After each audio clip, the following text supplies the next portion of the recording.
Seattle, mid-1950s. Horace Mann Elementary School. A young black boy walks through the hallways. 10 years old. Skinny. Quiet. Shy. In his hands, a broom. Not to clean. To play. He holds it like a guitar. Fingers moving on an invisible fretboard. Strumming invisible strings. Lost in his imagination. Making music only he can hear. The other kids laugh. Teachers shake their heads. The school's social worker watches with concern. She writes a letter. Requests funding for underprivileged children. Insists that leaving this boy without a real guitar could result in psychological damage. The request is denied. But the boy doesn't stop. He clings to that broom like a security blanket. Practices for hours. Dreams of music. Dreams of stages. Dreams of a life beyond the poverty and chaos that surrounds him. His name was Johnny Allen Hendrix. Later, his father would rename him James Marshall Hendrix. The world would know him as Jimmy. This is the story of how a boy with a broom became the greatest guitarist who ever lived. James Al Hendrix returned from World War II in 1945. He'd served in the Pacific Theater, 3 years away from home, fighting a war, seeing things no one should see. He came back to Seattle expecting to reunite with his wife, Lucille Jeter, and meet his son for the first time. Johnny Allen Hendrix, later renamed James Marshall, had been born November 27, 1942, while Al was in basic training in Alabama. AL's commanding officer had denied him furlough to see his newborn son, put him in the stockade to prevent him from going AWOL. By the time Al got home in 1945, his son was 3 years old. They were strangers, and his marriage was already falling apart. Lucille was an alcoholic, beautiful, charismatic, but unstable. She'd struggled to raise their son alone during the war, lived with relatives, sometimes left the boy with friends or acquaintances when she couldn't cope. Al tried to hold the family together, got work doing odd jobs, gardening for wealthy white families in Seattle's suburbs, landscaping, whatever paid. They were poor. Seattle's Central District, where most black families lived, was segregated, under-resourced, struggling. Jobs were scarce. Housing was substandard. The post-war economic boom benefited white families. Black families got the leftovers. Al and Lucille had more children. Leon, Joseph. But Lucille couldn't stay sober. Couldn't stay stable. She'd disappear for days. Come back in bad shape. Leave again. Young Johnny, nicknamed Buster, learned early that the world was unstable. That people left. That love wasn't reliable. That survival meant learning to be alone. By the mid-1950s, Al had scraped together enough money to take out a mortgage on a small house. Tried to give his family stability, a place of their own. But he couldn't keep up the payments. The economy was tight. Work was inconsistent. And Lucille's alcoholism was getting worse. Money that should have gone to the mortgage went to bottles. To chaos. To crisis. The house was repossessed. The family scattered. Lucille left. The younger children went to relatives. Al and Buster moved into a boarding house on 29th Avenue. Mrs. McKay's place. One shared room. 2 beds. Barely enough space to breathe. This was home now. A boarding house. Temporary. Uncertain. A reminder that nothing was permanent. Nothing was secure. The landlady was Mrs. McKay. Kind woman. She had a paraplegic son. In a back room of the boarding house, gathering dust, was an old acoustic guitar. K brand. Hadn't been played in years. Mrs. McKay was willing to sell it. $5.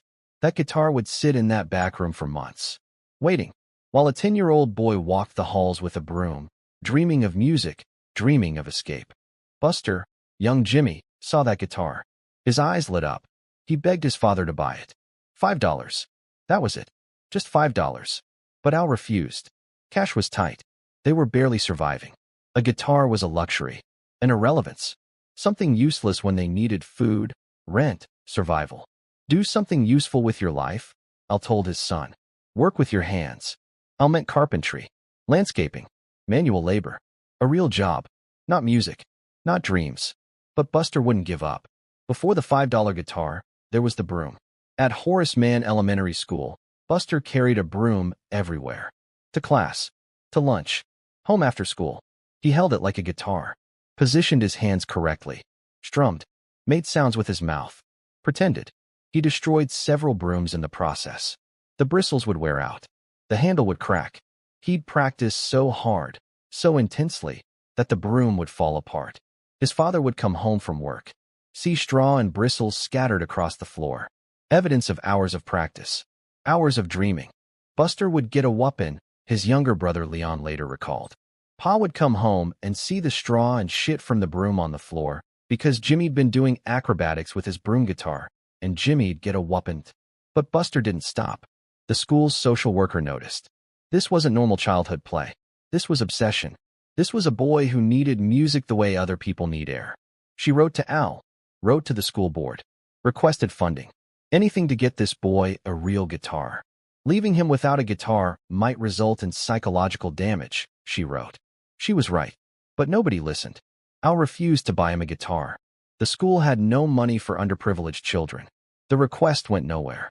So Buster kept carrying his broom, kept dreaming, kept believing that someday, somehow, he'd have a real instrument. 1957, Buster was 15 years old.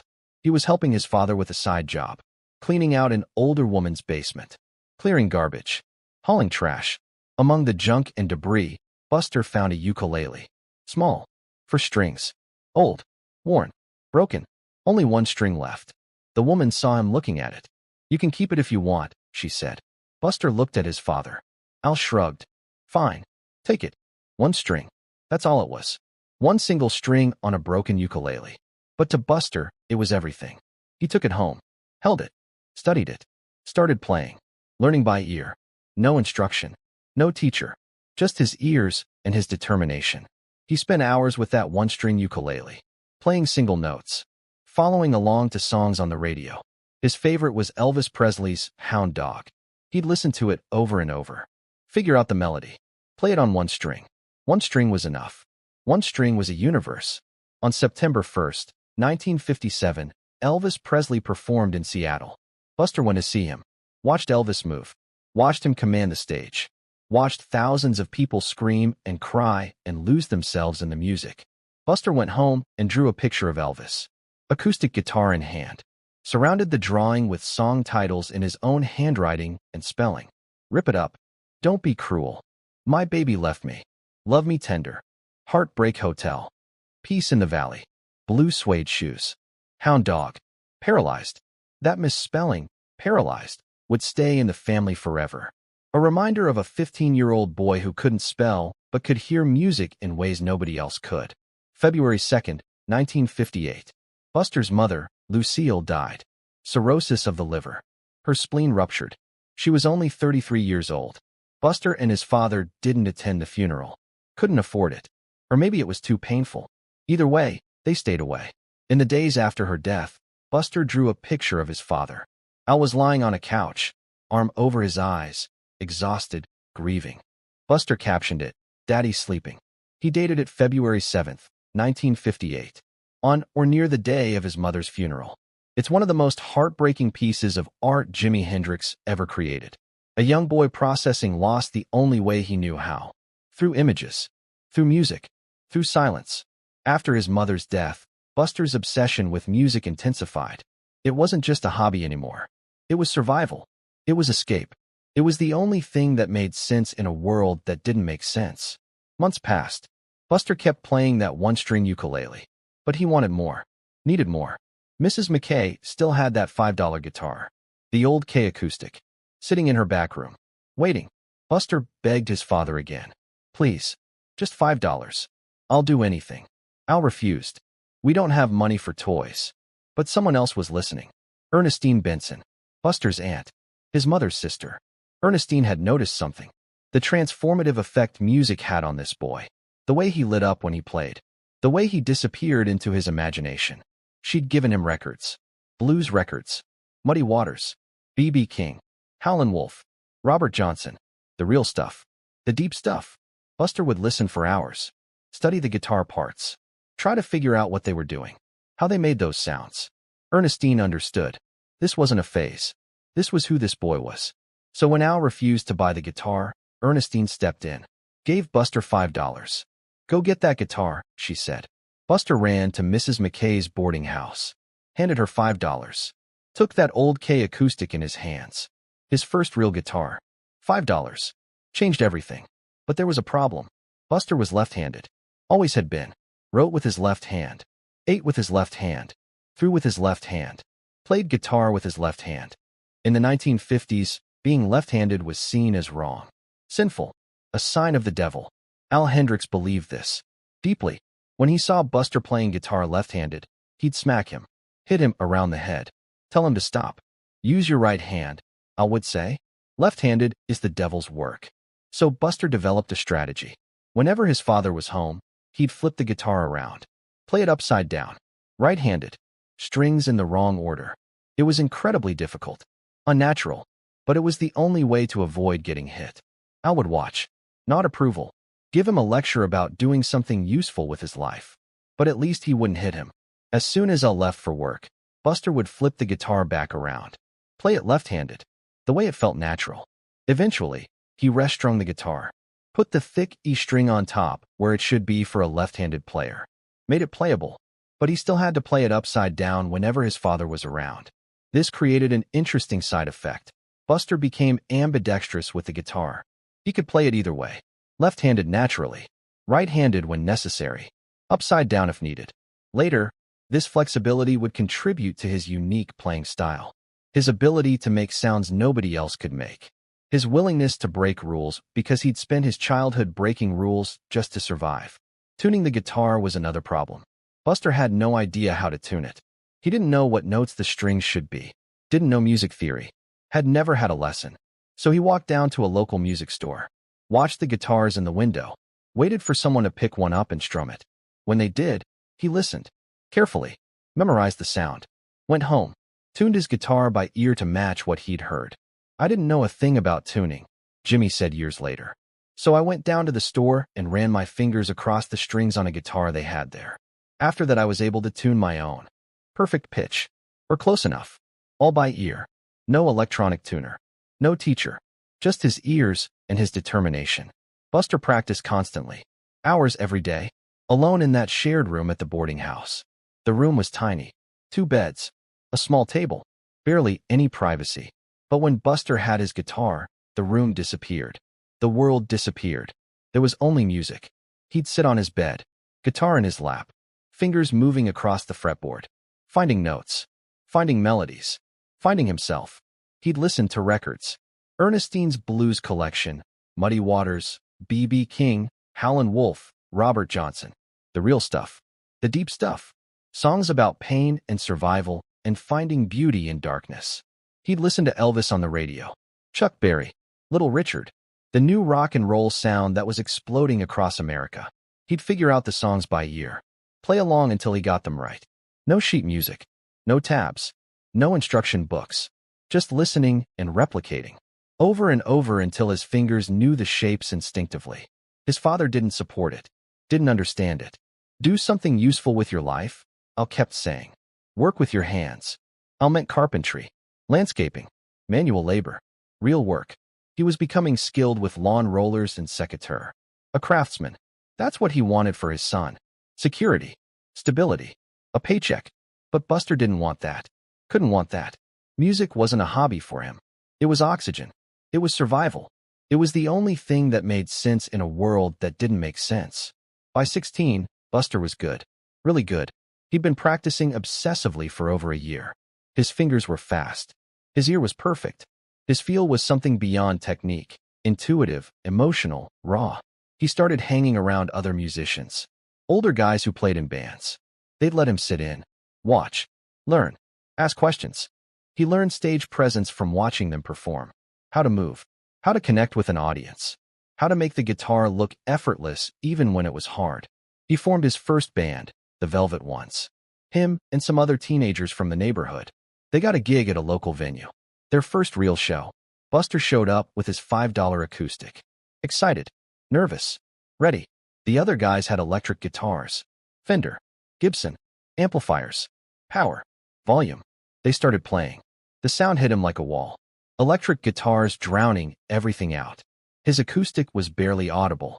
A whisper in a thunderstorm. He played as hard as he could. Strummed louder. Pressed harder. But it didn't matter.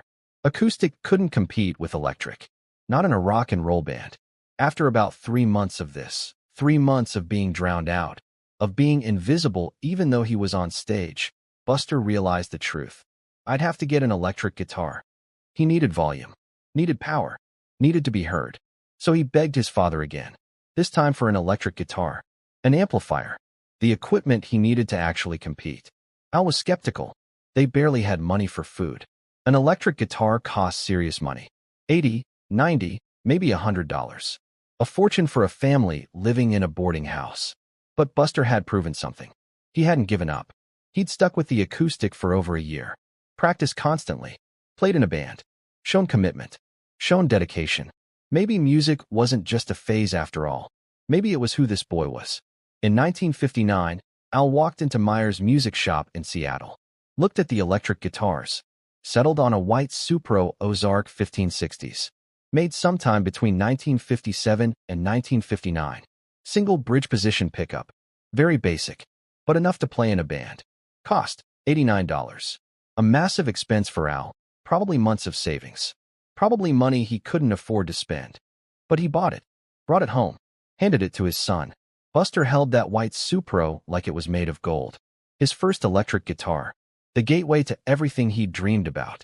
Must have busted him for a long time, Jimmy said years later. But I had to show him I could play first. He showed him, and he never stopped showing him. The first gig with the electric guitar was at a National Guard armory in Seattle. Local bands. Small audience. Nothing fancy. But for Buster, it was everything. His first time playing electric on stage. His first time being heard. He was terrified. 17 years old. Nervous energy coursing through him. What if he messed up? What if people laughed?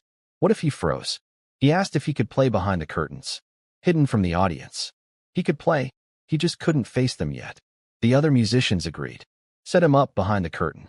He plugged in the Supro, turned on the amplifier, hit the first note, and the sound filled the room. Loud, powerful, electric, not drowned out anymore, not invisible.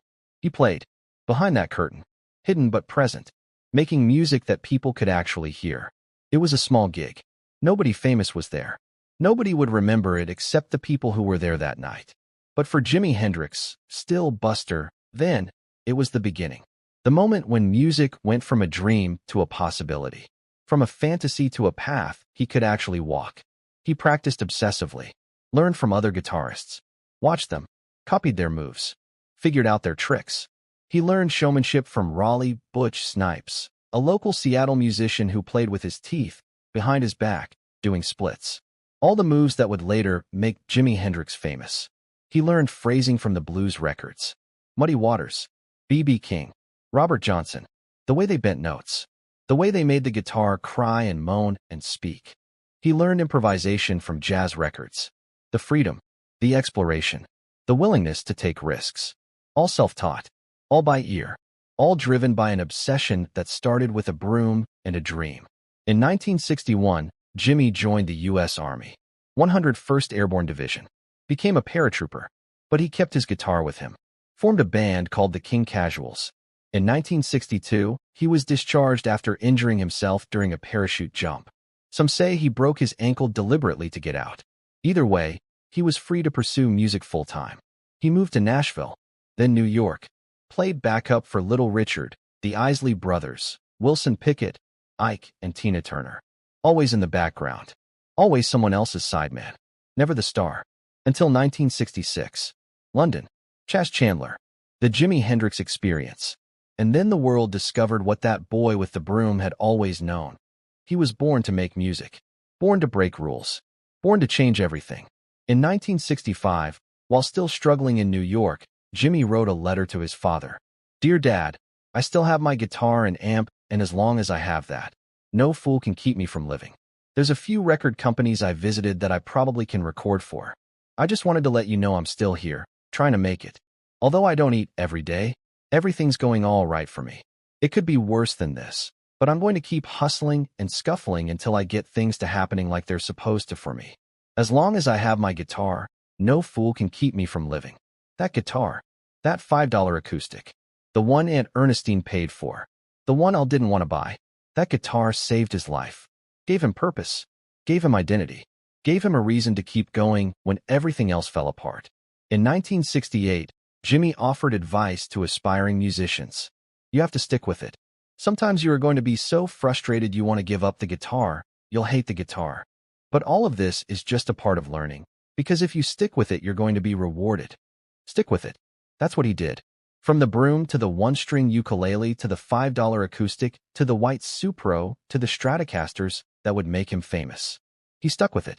Through poverty, through his father's disapproval, through racism, through being fired by Little Richard for being too flashy, through years of anonymity.